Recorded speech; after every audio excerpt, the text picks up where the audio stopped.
जय हिंद।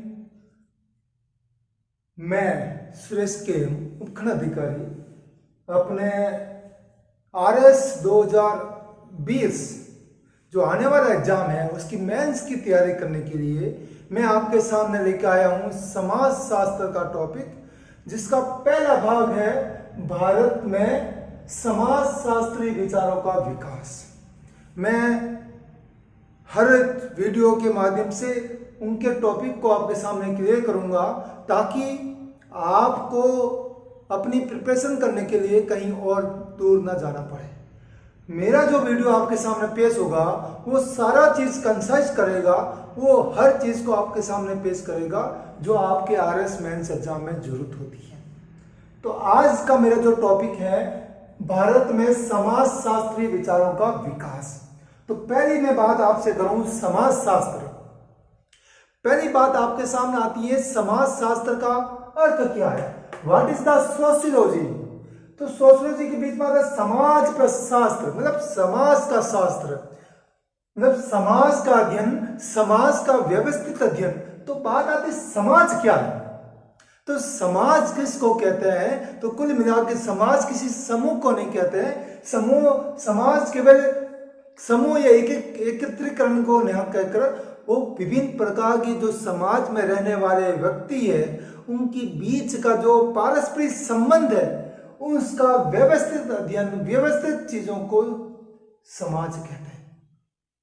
अगर हम बात करें भारत में समाज शास्त्रीय विचारों का विकास, तो भारत में यद्यपि पहले से भी इस तरह का अध्ययन चला आ रहा, लेकिन वो प्रत्यक्ष रूप में नहीं था, वो अप्रत्यक्ष रूप से था। जैसे अपन अपनी पुरानी किताबें देखें, पुराने ग्रंथ पढ़ें, उसमें ये चीज दृष्टिगोचर होती है। चाहे आप कोई भी किताब ग्रंथ उठा के देख लीजिए, अगर उसको एक समाज शास्त्रीय दृष्टिकोण से देखा जाए तो उसमें किसी किसी बात की, किसी समाज शास्त्री, समाज की परंपरा, समाज के रीति रिवाज, समाज की प्रथाएं, समाज के सारे संबंध उसमें दृष्टिगोचर होते हैं। चाहे महाभारत की बात करें, चाहे वेद पुराण की बात करें, चाहे रामायण की बात करें, चाहे इंडिका की बात करें, चाहे अर्थशास्त्र की बात करें, चाहे नीति शास्त्र की बात करें, हर किताबों में कहीं न कहीं किसी न किसी रूप में समाज का अध्ययन सामने आता है। लेकिन एक व्यवस्थित रूप से अध्ययन का प्रारंभ भारत में ब्रिटिश साम्राज्य की स्थापना के बाद ही शुरू होता है।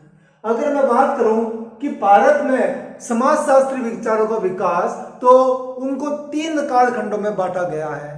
पहला कालखंड का नाम आता है जिसको हम आधारशिला की बात करते हैं, जो 1759 से लेकर 1900 शताब्दी तक ये कालखंड चलता है। इस कालखंड की स्थापना क्यों, इसमें जो सबसे बड़ी बात है, ब्रिटिश शासन या यूरोपियन शासकों ने इस तरह की स्थापना क्यों की, तो मैं आपसे जिक्र करना चाहूंगा। स्थापना करने के पीछे सरकार का ये मिशन था कि हम बाहर के लोग हैं, हमारे पास साधन कम है, तो हमें अगर प्रशासन को चलाना है, शांति और सद्भाव के साथ चलाना है, तो हमें यहाँ के भारत के लोगों की सामाजिक सांस्कृतिक परंपराओं की जानकारी होना आवश्यक है। क्योंकि प्रशासन उस परंपराओं को, उस रीति रिवाज के अनुसार चलेगा तो हमें किसी प्रकार की समस्या नहीं होगी। उसी चीज को लेने के लिए सर्वप्रथम 1774 में सर विलियम जोन्स ने royal Asiatic society of India की स्थापना की। वो आप हिस्ट्री में आप पढ़ते हैं। उसका मुख्य उद्देश्य क्या, भारत में समाज की प्रवृत्ति और लोगों की मानसिकता का अध्ययन करना, कि वो क्या सोचते हैं, उनकी समाज, भारत का समाज किस तरह का है, उसमें किस प्रकार की परंपरा है, रीति रिवाज है, प्रथा है, उन चीजों का अध्ययन करने के लिए ये 1774 में विलियम जोन्स ने royal Asiatic society of India की स्थापना की। उसके पश्चात अगर आगे और अध्ययन की बात करूं, आगे उस चरण की बात करूं, आधारशिला की बात करूं, तो 1816 में ए डुकाई ये फ्रांसीसी मिशनरी था, वो भी यूरोपियन कंपनी से आता है। उसने किताब लिखी हिंदू चाल चलन, रीति रिवाज एवं अनुष्ठान, जिसमें मुख्य रूप से जाति प्रथा का अध्ययन किया कि भारत में जाति प्रथा है क्या, किस प्रकार काम करती हैं, क्या फंक्शन है, ऊंच नीच क्या है, भेदभाव क्या है, सारी परंपरा क्या, संस्कृति क्या, उन्होंने इस चीज में, इस किताब में अध्ययन किया। 1820 में वॉल्टर हैमिल्टन ने एक गजेटियर प्रकाशित किया जिसका नाम था हिंदुस्तान एवं सार्वजनिक देशों की भौगोलिक, सांख्यिकी एवं ऐतिहासिक विवरण। उस गजेटे का मुख्य उद्देश्य क्या? भारत में जनसंख्या का अनुमान करना, कितनी जनसंख्या है, जनसंख्या का कौन सा पार्ट किस सांस्कृतिक, किस सामाजिक परंपरा से बिलोंग करता, किस धर्म से बिलोंग करता, उस धर्म की सामाजिक परंपरा कौन कौन सी, उन चीजों का अध्ययन करने के लिए वाल्टर हैमिल्टन ने गजेटियर प्रकाशित किया। उसके बाद बात करूं, इस गजेटियर के आने पर ही 1851 में सर्वप्रथम भारत में प्रथम जनगणना आयोजित की गई, जिसका मुख्य उद्देश्य जनगणना की डिटेल देना, उसकी सांस्कृतिक सामाजिक परंपराओं की बात करना। कुल मिला के जो आधारशिला है वो ब्रिटिश शासन, ब्रिटिश कंपनी के द्वारा या यूरोपियन कंपनी के द्वारा अपनी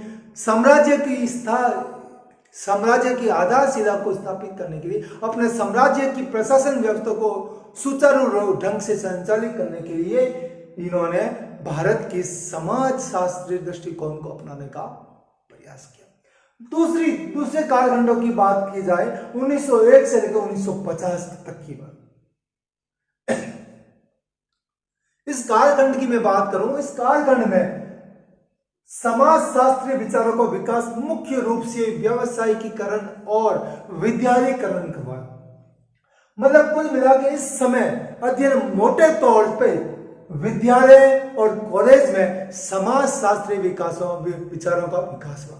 अगर उसके पीछे कहूं क्या रीजन था, तो सबसे बड़ा रीजन अगर बात करें तो भारत में कांग्रेस की स्थापना के पश्चात जो राष्ट्रवाद का आंदोलन हुआ, उसके पश्चात सरकार जो यूरोपियन कंपनी है फूट डालो और ग्रास करो की नीति के आधारित होकर उन्होंने इस तरह की दृष्टिकोण अपनाया कि भारत के समाज का दृष्टिकोण क्या है, किसको अपने साथ लेना है, किसको इसको विरोध करना। तभी तो आप हिस्ट्री में आप देखते हो कि हिंदू मुस्लिम का प्रॉब्लम समस्या आई है, SC/ST और हिंदू वर्गों के बीच में जो समस्या आती है वो इसी देन है, क्योंकि उस समय जो ब्रिटिश शासन था उसका मुख्य उद्देश्य अपने प्रशासन को, अपने साम्राज्य को कैसे न कैसे तौर पे इसको स्थापित करना है। उस कारण उन्होंने पूरे जो समाज का जो अध्ययन है, समाज की जो परंपरा का, उसका विद्यालयीकरण किया ताकि राष्ट्रवाद की भावना उस विद्यालय में आए, उन चीजों को वो अध्ययन करें और अपनी अपनी जगह पर स्थापित हो जाए।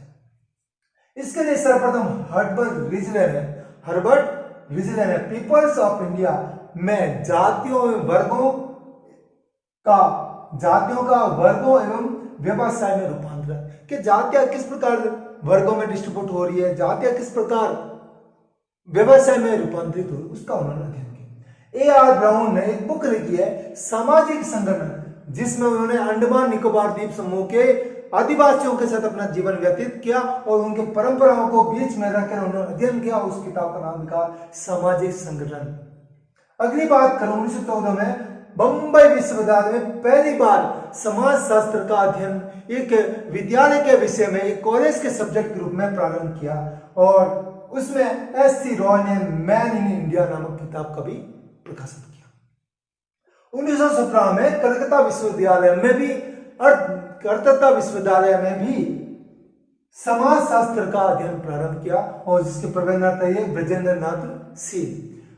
1924 में लखनऊ विश्वविद्यालय में राधा कमल मुखर्जी ने भी मुख्य तौर से समाज शास्त्र सब्जेक्ट को पढ़ाना स्टार्ट किया और एक किताब लिखी जिसका नाम है किताब एवं एक संस्था की स्थापना की जिसका नाम है रीजनल सोसाइटी। मुख्य रूप से जो उस क्षेत्र में जो रीजनल जो सामाजिक परंपरा है उसको कंसाइज करने का उन्होंने प्रयास किया। G.S. गुरिये, जिसका फुल फॉर्म में अगर आपसे बात करूं, गोविंद सदाशिव गुरिये, इन्होंने इंडियन सोशियोलॉजिकल सोसाइटी की स्थापना की और सोशियोलॉजिस्ट बुलेटिन का प्रकाशन प्रारंभ किया। और D.P. मुखर्जी भारतीय समाज का मार्क्सवादी दृष्टिकोण से उन्होंने अध्ययन करना प्रारंभ किया। यह तो हुआ पहला चरण, यह हुआ दूसरा चरण। अब तीसरा चरण बात में आती है जो 1950 मतलब स्वतंत्रता के पश्चात भारत में समाज शास्त्रीय दृष्टिकोण का अध्ययन, तो उसका मुख्य रूप से विकास बहुत बड़े मात्रा में हुआ। क्यों? सबसे बड़ी बात, इंडिया के आजाद होने के पश्चात विदेशी राज्यों के संपर्क में आना, विदेशी परंपराओं का साथ में अध्ययन करना।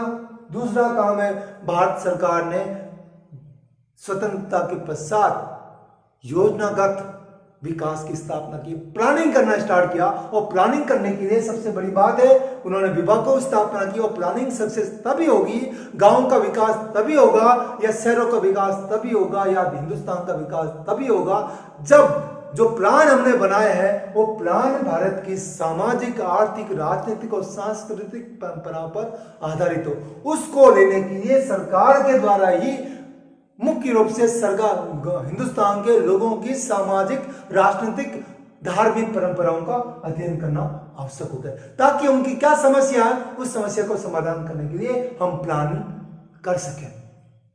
उसके लिए 1972 में ICSSR, Indian council of social science research की स्थापना की।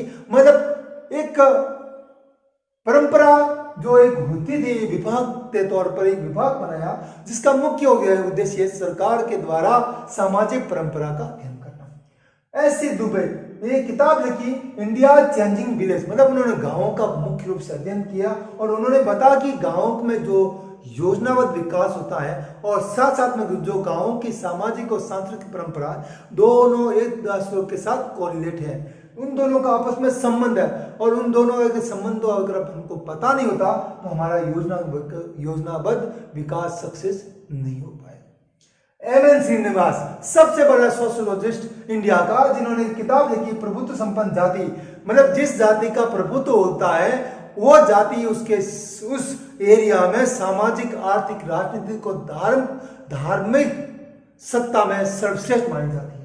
दूसरा उन्होंने एक वर्ड दिया, सांस्कृतिकरण, मतलब जाति प्रथा में उग्रगामी गति। मतलब उन्होंने ये कहा है कि अगर सांस्कृतिकरण का मतलब है कि आप अगर प्रोग्रेस करते हैं, वो विकास करते हैं, तो आपकी जाति में उच्चतर विकास होता है, आप उच्चतर वाली जाति में भी आप शामिल होना प्रारंभ हो जाता है।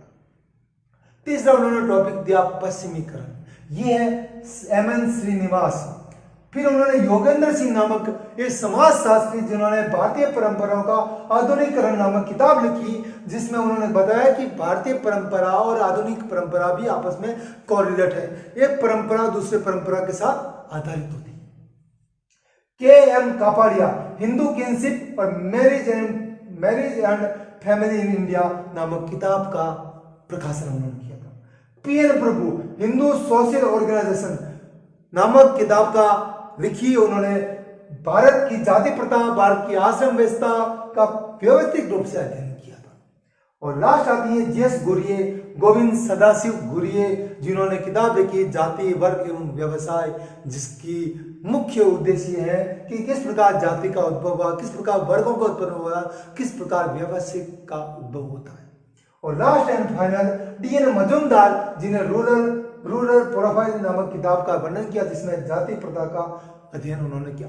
कुल मिला के पहला चरण, द्वितीय चरण और तृतीय चरण। और इसमें जो चीज आपके सामने आती है वो ये 2 नंबर का सवाल आता है कि भारत में समाजशास्त्री विकासों का विकास कितने चरण हुआ, पहला विकास, द्वितीय चरण, तृतीय चरण। दूसरा ये आता है कि भारत में जो विकास हुआ, 4 समाजशास्त्री का नाम लिखो। तो आपके सामने आता है, सबसे बड़ी बात है कि सबसे बड़ा आता है राधा कमल मुखर्जी, ब्रजेंद्र नाग Singh, SC Roy, MN Srinivas, SC Dubey, Yogendra Singh, KM Kapadia, PN प्रभु, GS गुरिये और DN मजूमदार। इतने सारे समाजशास्त्री हैं जो आपको कभी न कभी किसी न किसी एग्जाम में, आपके जो RS 2020 का एग्जाम उसमें पूछे जा सकते हैं। और सबसे बड़ी बात है कि आपसे ये पूछ सकते हैं कि भारत में समाजशास्त्री परंपराओं का शुरुआत विलियम जोन्स के द्वारा किया गया, और ऐसे 3-4 विदेशी समाजशास्त्रियों का नाम लिखिए जिन्होंने भारत की समाजशास्त्री दृष्टिकोण का अध्ययन किया। तो आप देख सकते हो विलियम जोन्स, टुकाई, वॉल्टर हैमिल्टन और हर्बर्ट रिजले, या ब्राउन। कुल मिला के ये पहला टॉपिक है जो मैं आपके सामने पेश किया है, भारत में समाजशास्त्री विचारों का विकास। तो पहला चरण में आपके टॉपिक को मैं क्लियर किया, आप इस टॉपिक को सुनिएगा, समझिएगा, और अगर किसी प्रकार की कोई प्रॉब्लम्स आती हैं तो मेरे इस चैनल पर आप अपना कमेंट कर सकते हैं, अपनी बात लिख सकते हैं। अगर कोई टॉपिक नहीं समझ आया है तो मुझे कॉल कर सकते हैं। जय हिंद।